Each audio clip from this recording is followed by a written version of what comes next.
A lot of CEOs tell me the same thing. We're investing in AI, but the organization isn't moving any faster. That's not a tech problem. It's an organizational one. Learn what's getting in the way at leaderbook.ai. What are the common patterns of the teams that are well performing? Right? I would love to be able to look at all of the systems. So you think about you've got email, you've got telephone systems, you've got Salesforce or CRM systems that are out there capturing all the. Think about all the systems from ERPs to CRMs to email. Think about all the data that is hidden in an organization that if I could correlate and look for patterns to see, how many emails a day does my most successful organization send? How many Salesforce entries does my most successful team input? And what is the cycle between the time they enter something until the time I would love to be able to have an agent that went and looked at all of that and analyzed it and then came back as an executive and said, in your engineering organization, here's the top team and here's all the characteristics of that top performing team. I'm Felicia Shakiba, and this is LeaderBook AI, where we solve a business challenge in every episode. How can leaders separate real AI value from hype? And where does AI actually create return on investment inside organizations? Robin, welcome to the show. So excited to have you here today. Thank you so much for having me. I've been so excited about this podcast since the first time we talked a month ago, maybe, I think. Yeah, I'm excited to have the conversation. Well, it's great to have you because you've been working in AI since 2014. So what originally pulled you into the AI space? Would love to just get started there. I've been in the technology field a lot of years and I saw this vision, but I didn't. The truth is, in 2014, I was running Dell's infrastructure as a service cloud office.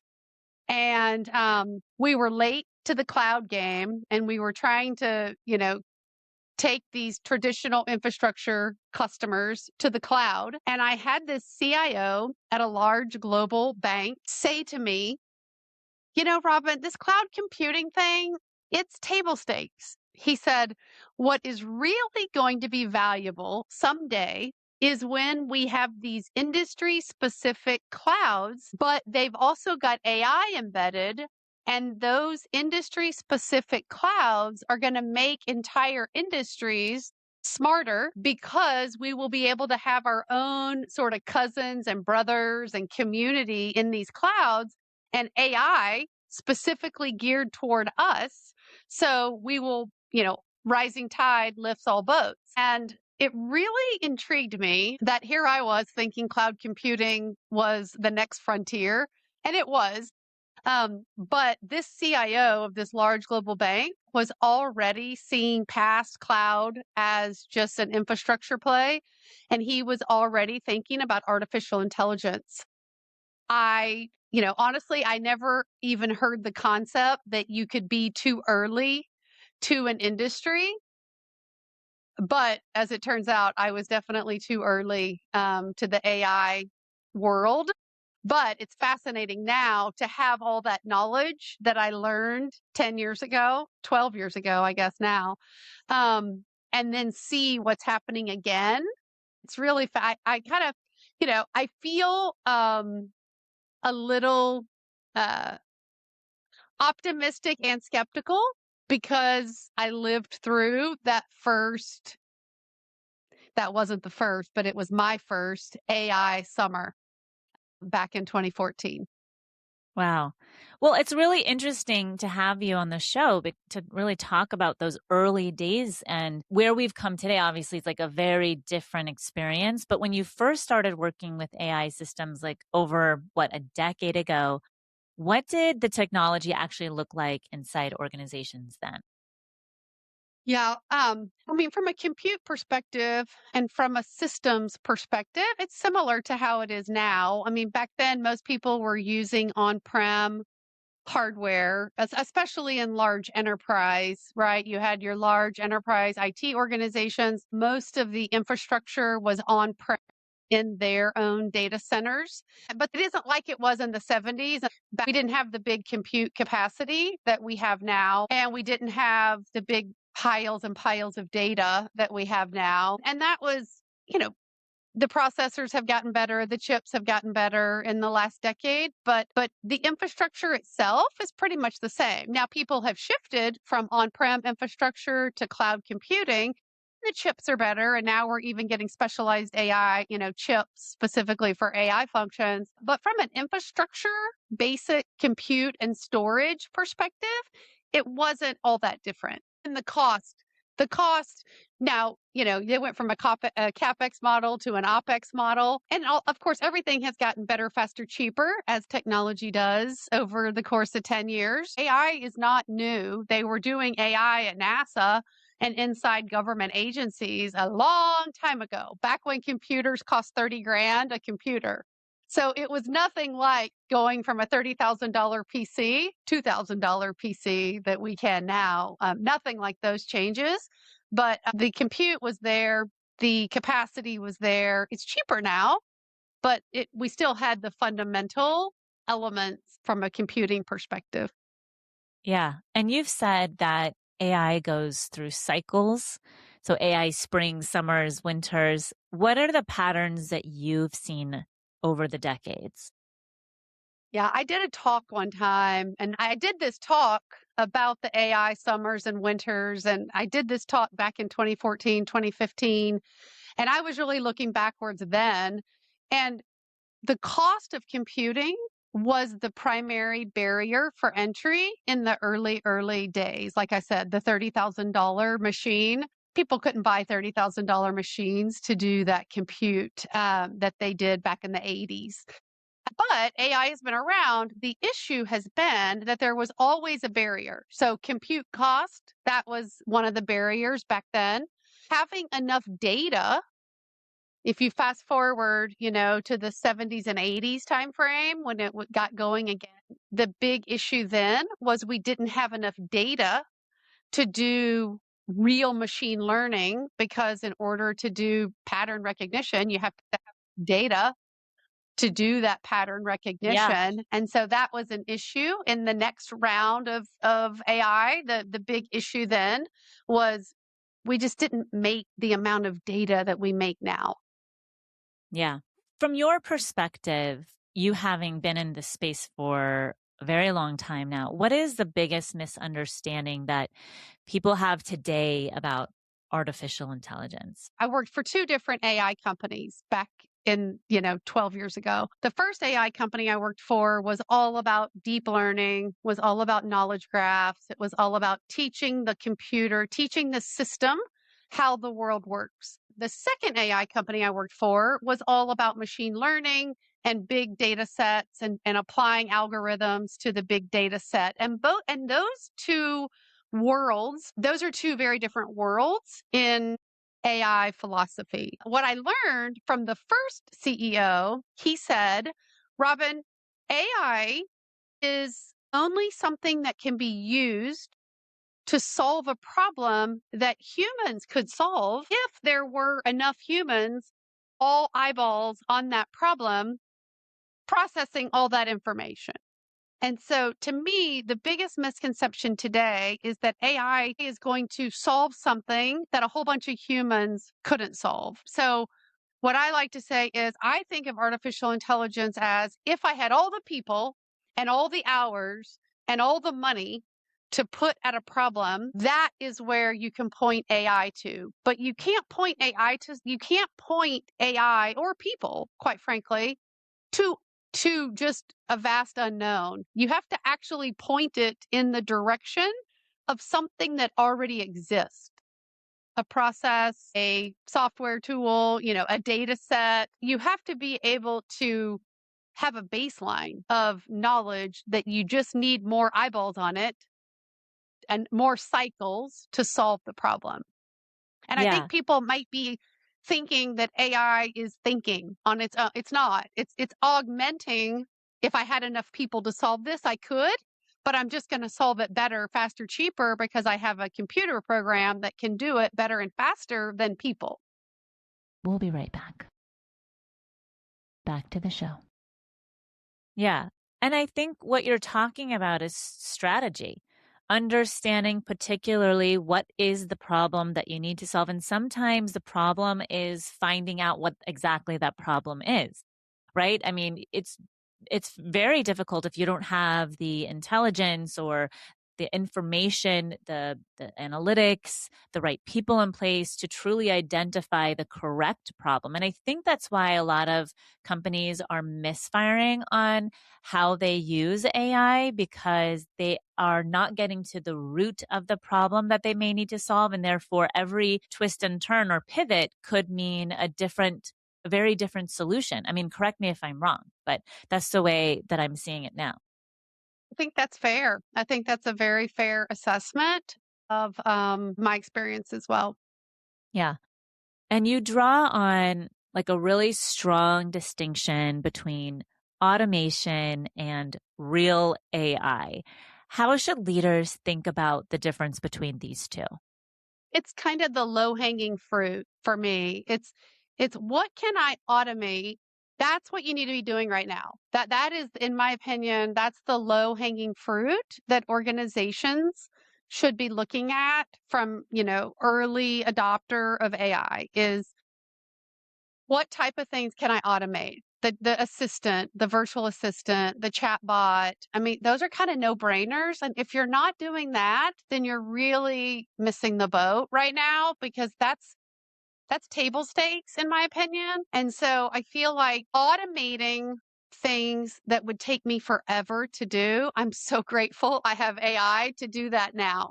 Right? Go read these 12 proposals and net it out for me, right? That is, I love having the capability to do that now. And I think that's the user interface, right? That technology existed 10 years ago, but we didn't serve it up the way that we're serving up that capability today. And so that user interface, in my opinion, is what's really changed how we're making it so much easier for people to engage with AI. It's that user interface that we're all falling in love with, where I can just ask a question and I get all these great answers. But to me, automation is the first step. That is what we should be looking at from a business process or a business systems perspective. We need to be looking at those things that we can automate or speed up. That's the low hanging fruit. Yeah. At AWS, what other things do you use AI for? What is the biggest return on investment for you? It's the answering emails. It's the looking through business plans. Every year we sit down and every account team writes pages and pages of business plans, and getting people up to speed quickly on what's going on can be done so easily by using AI. And I think from a leadership perspective, how do you really know what's going on in your business? That's where these chatbots and these agents that can be quickly coded can really help leaders figure out the core truth about what's really going on in the business. And if you think about just from a business perspective and a leadership perspective, one of the hardest things for you to do is really get your mind around what's really going on, right? I liken it to 20 years ago when I used to stand up in front of my vice president at Dell and do a readout on my business and talk about my account. And here's all the relationships that we have. Here are the 5 strategic priorities that this account is trying to solve. Here's how I'm aligning, right? We would stand up in front of executive teams and pitch the executives on our business, right? Every quarter, twice a year, something like that.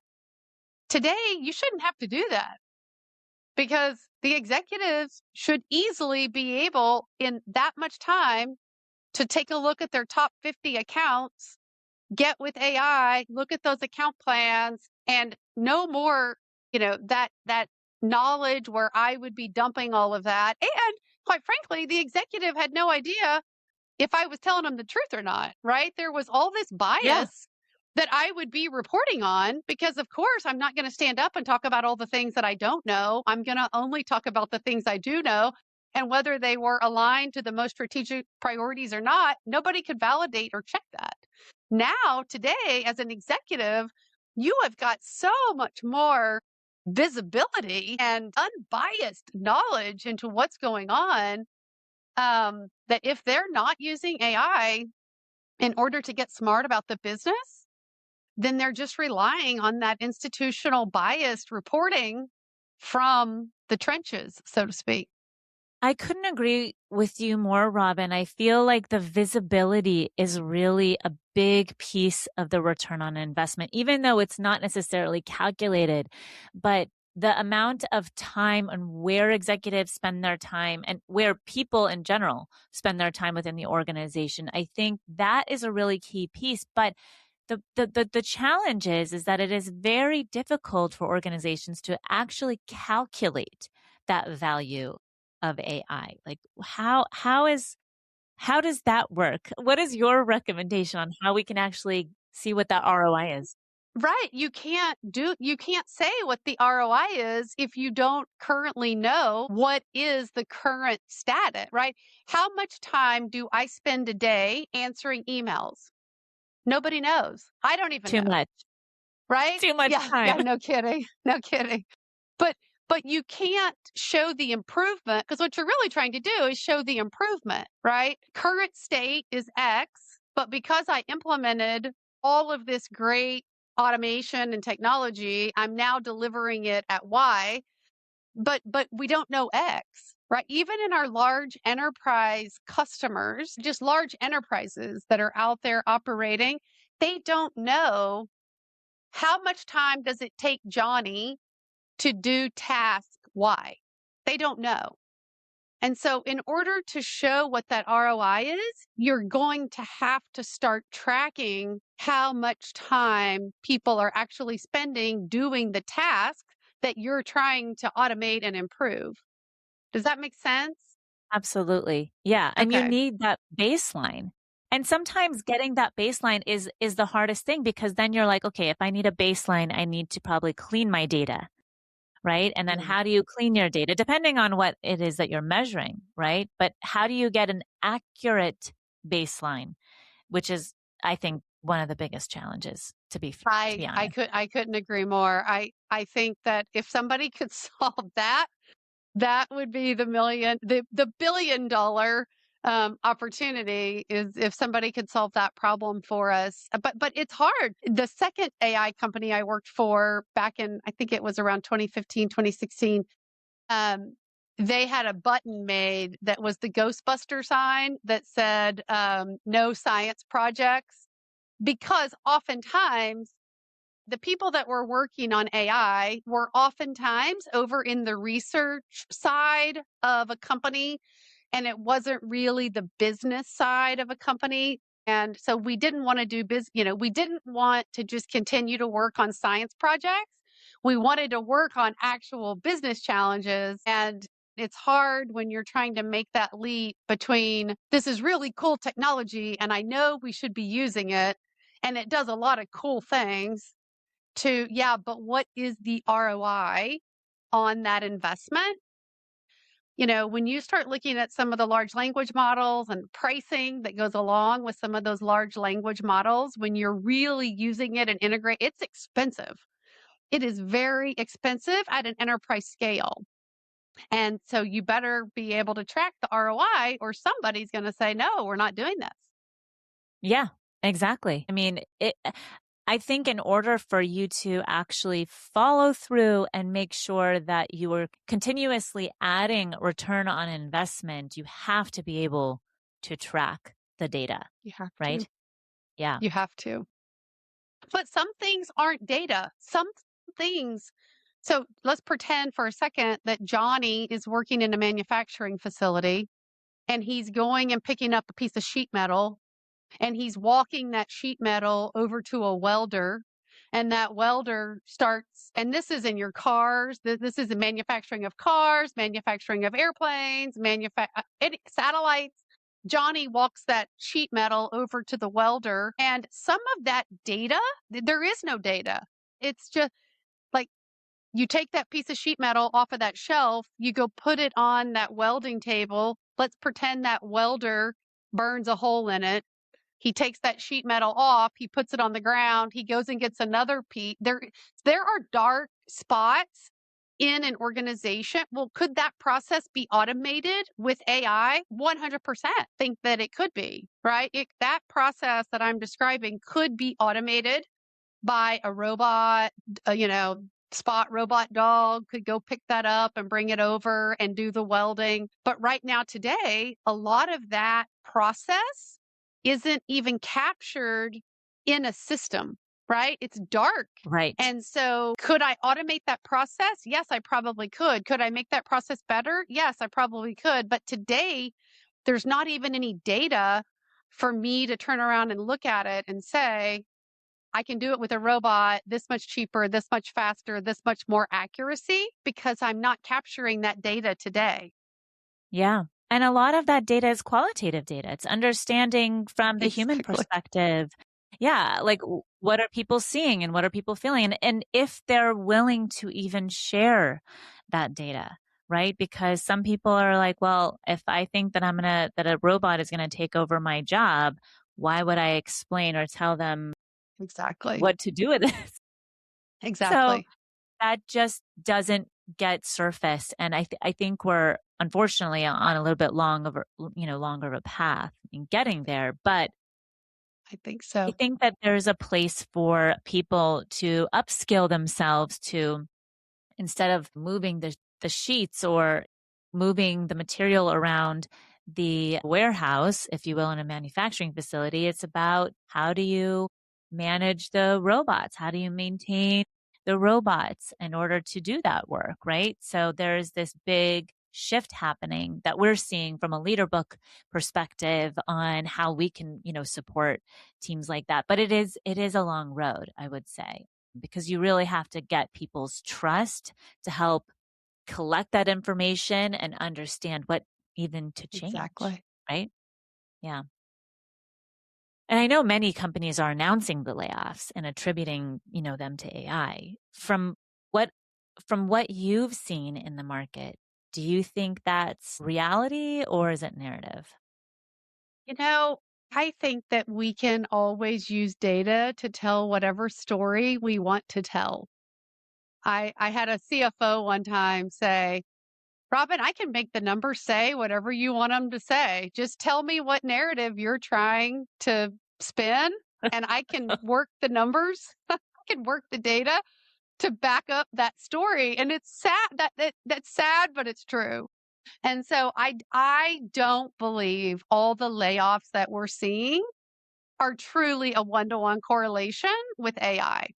Now, there are certain jobs I definitely know that every single person in the world, not even just American, but every single person that calls into a call center knows that that experience is drastically different than it was 10 years ago or even 5 years ago. When you think about the call center space, there's a ton of automation that is going on there, and there are pockets of jobs that are being lost to that automation. No doubt about it. But I don't believe the hype that I hear in the news around, AI is taking 50,000 jobs and these specific, I think that is, I don't believe that. I would really have to dig into the data for me to believe that narrative. We'll be right back. Welcome to This Meeting Should Have Been a Podcast, where we take on workplace issues from a skewed angle. No corporate buzzwords, you quiet quitters. And no strategic KPIs or dashboards. Get out of here. We're talking company culture, leadership, workplace. Guests who've lived through the chaos. So forget those slide decks. We're candid, clever, hopefully useful. We'll see you outside the boardroom.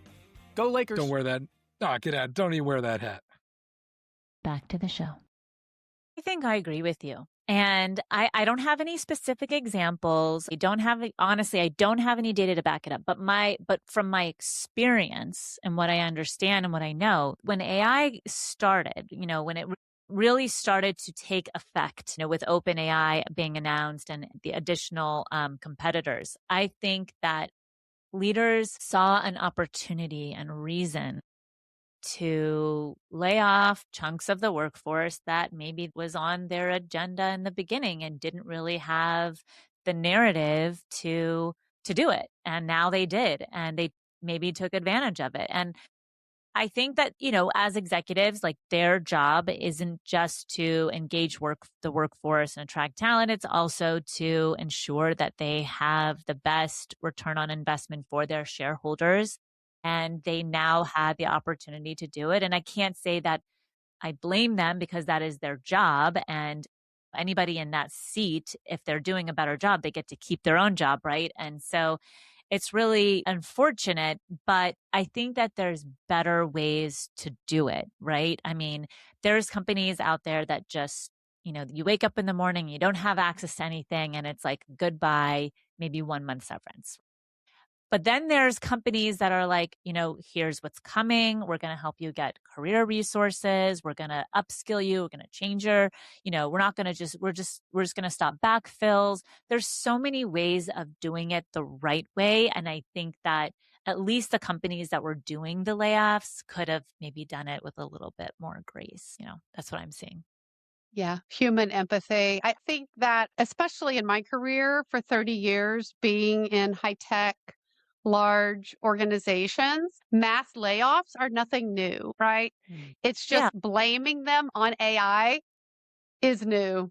It is new to hear that narrative. And I think, I agree with you that you would really have to show. I just haven't personally seen, and like I said, I've been in the AI space since 2014, and I just haven't seen full entire organizations being wiped out by AI, except in that customer contact center. I do have deep empathy. I mean, I really do have deep empathy for that particular industry, because I have seen, you just don't need that front line.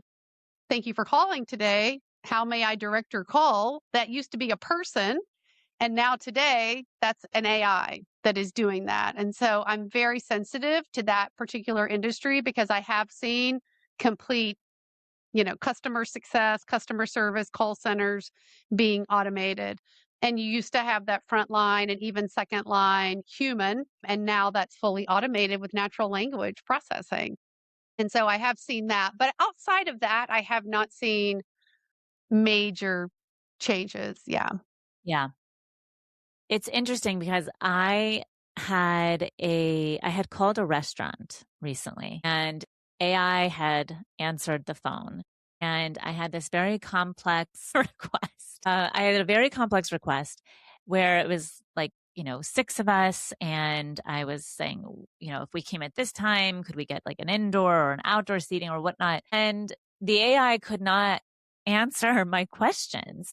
And it was such a frustrating experience. And I almost feel like, there has to be some sort of backup human to immediately, right? Not just, oh, well, we'll call you back with a human. It's like, if you are not getting your answer, you need to be able to still speak to a human. Otherwise, the client or the customer experience, just has a really bad taste in your mouth. I think that the companies that actually make, and you can push back on me on this, but some companies and maybe some industries, I think if they actually keep humans on the call to have a better customer experience than those who are using AI, actually might come up on top. And I don't know. I mean, I think it would be a really interesting study to look at.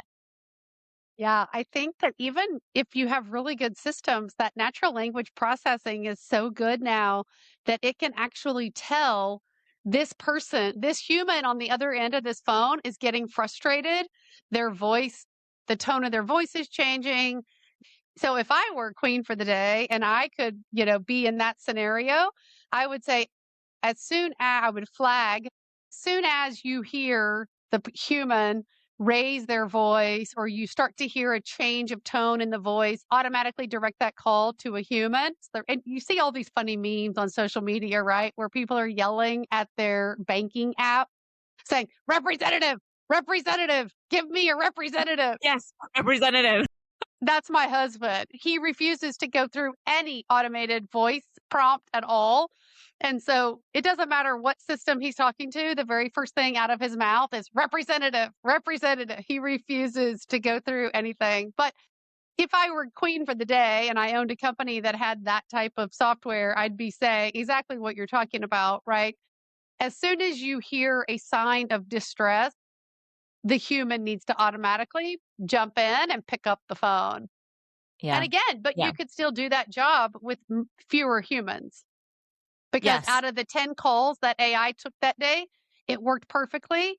And your one example, where you had all of these different variables that the AI that confused the AI, it only needed you one time it only needed a human one time that day versus the other 10 that were able to be automated. Yeah. Yeah. Fair. If you were advising leaders right now, where is the area you believe AI could be the most or could create the most meaningful impact in the real world? And I know you've kind of hinted at it and suggested at it as we've gone through this interview, but what is your final thought? Yeah, I really do think it's if I am counseling leaders, if they aren't using AI today to get a real in-depth look at their business, I think that's what they're missing. That's what they're missing out on.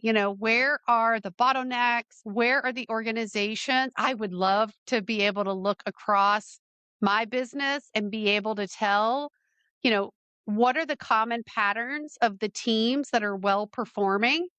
Right? I would love to be able to look at all of the systems. So you think about, you've got email, you've got telephone systems, you've got Salesforce or, CRM systems that are out there capturing think about all the systems from ERPs to CRMs to email. Think about all the data that is hidden in an organization that if I could correlate and look for patterns to see, how many emails a day does my most successful organization send? How many Salesforce entries does my most successful team input? And what is the cycle between the time they enter something until the time I would love to be able to have an agent that went and looked at all of that and analyzed it and then came back as an executive and said, in your engineering organization, here's the top team and here's all the characteristics of that top performing team. In your manufacturing data, in your sales data. If I were the CEO or in the C-suite of an organization, I would find somebody in my organization or a partner that could go help me get access and make valuable insights out of all the hidden data that's already in my systems. That data is there. It's just making sense of it and bringing that to the forefront. I would love to be able to do that. And as an executive, I would love to have access to that, right? That's like the Yeah. holy grail. Oh my gosh, show me all the data behind this team or a leader, right? Show me, man, I've got this one leader and their teams always really perform above bar. What? Tell me, give me the recipe. What are they doing? Yeah. What What are are they they doing? doing? Exactly. I I would love love that it. idea. I know. I love that idea. I love that you shared that because it's a response that I don't get from a lot of leaders, but it is always what is on, the people operations team. I was doing talent management for some really big corporations, and that's really all we did. But actually finding out who your top performers are is also an endeavor. So maybe another Yes. episode. And also not biased, right? That's Right. also right. I mean, it can be so biased how people feel about a certain leader. And the thing that I love about AI, I really do love it, is that it doesn't have the same bias. It doesn't have the same bias that we as people do, That's really important. as long as it's programmed. Now, there's As long as it's programmed correctly. whoever's programming the AI, exactly. Whoever's programming the AI better not have bias. But anyway, there is bias in that. We've seen that proven by Google search, right? We've seen when certain people Google certain things and they're only given a subset of the. Yeah, that was fascinating. That exposed a lot of bias when that report came out, showing all of that. So we're only as good as the bias that's written into the AI. Yeah, I would love to be able to have a system like that if I'm a leader in a large organization, to be able to, that's what everybody wants to know. Tell me the truth. Give me the real about what's going on in my business. And I think through the data, the answers are there. You just have to be able to get putting all those puzzle pieces together across all those different systems to give you a real picture of what's really going on in your organization. Absolutely. Well, Robin, this has been a fantastic chat. Thank you so much for sharing your knowledge and experience with us today. Thank you so much for having me. It's fun to go back and think about AI. I don't get to think about AI in my normal everyday work that I'm doing. So it's really fun to have this conversation. Absolutely. Thank you. Visit us at leaderbook.ai. Your support as a subscriber means the world to us. So thank you for tuning in. I'm Felicia Shakiba. Let's connect on LinkedIn.